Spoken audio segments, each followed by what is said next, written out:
Hello, it is Detective Baghead, and today we are back doing the third part of the Slender the Untold story rewrite thing. Now, I know you're thinking, this has taken so long to come out, and I do deeply apologize for that. I think there's no excuse for not bringing it out. Right, after part 2, I instantly started working on part 3, and I don't know why I never finished working on it. Now, but yeah, here it is. Now, what I want to say is that when I was writing part 3, I did change some things about what I'd already written. So, the things that I've changed, the one that I can think of off the top of my head is that the police did not send Detective Foreman to investigate the disappearance of the police officers, but he was instead sent to just investigate the house. And I made this change for the reason which you will see later once I reveal the twist, or one of the twists of this storyline. So I'm pretty sure that's the only thing I've done. The only change I've made. But yeah, we shall just jump straight into chapter 3, where Foreman arrives at the farm. So Foreman's car would pull up to the farm, and he would take a look at the place through the windshield before opening the car door and stepping out.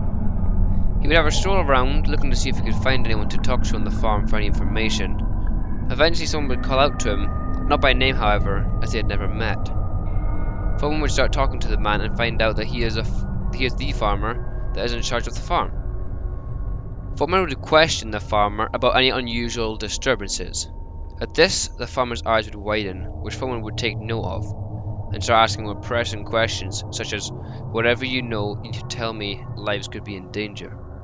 The farmer would say, "I think you should take a look at this," or something along those lines, before leading Foreman over to what appeared to be a basement of some sort.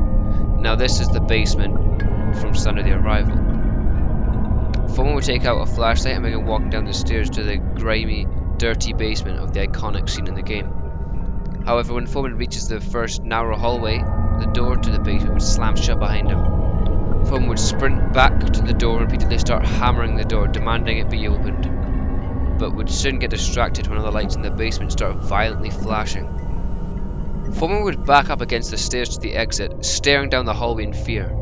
Suddenly, Slender Man himself would appear in between flashes from the lights, growing closer to Foreman every flash. Immense panic would rise in Foreman until he was screaming to be let out. Slender Man would be only a few feet away from Foreman and would lean in towards Foreman, who would close his eyes and cower away from Slender Man. Slender Man would reach out a hand towards Foreman's face before suddenly disappearing with the next flash of the lights. The lights would go back to normal and work correctly. However, there would be a newly drawn arrow on the wall at the end of the narrow corridor pointing down a side passage. Foreman would sit on the stairs, breathing heavily for a moment before trying the basement door again, but to no avail. He would gradually get up, draw his gun, and make his way along the passage. Foreman would find more arrows after every turn of the maze-like basement, leading him along another passage. As he progressed further into what seemed like an endless maze, his nerves would begin getting to him. With only the dim hum of the lights above him, there was absolute silence, and that's what frightened him most. Foreman would wipe sweat from his brow, his breathing getting heavier. His movement began to speed up, and soon he would be running along these what seemed to be endless corridors. Soon, Foreman spotted a doorway on the right side of the next corridor and ran inside the new room.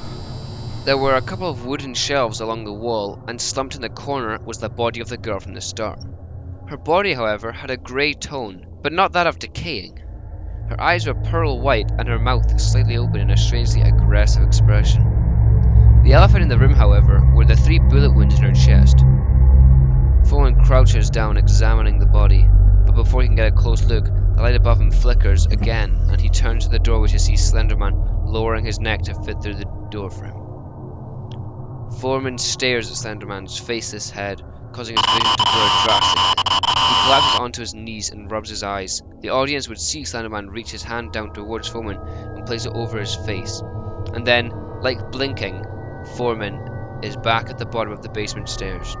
He would push the wooden doors, and this time they would open, leading Foreman out into the real world once again, which had suddenly turned night. Anyway, that is going to be it for the third part. I know it's shorter, but it was written a lot longer. And I'm sorry that it's taken so long to come out. I will focus more on it if this video does well and that people are like still wanting to see me carry on with this storyline and the twists that I have planned for it.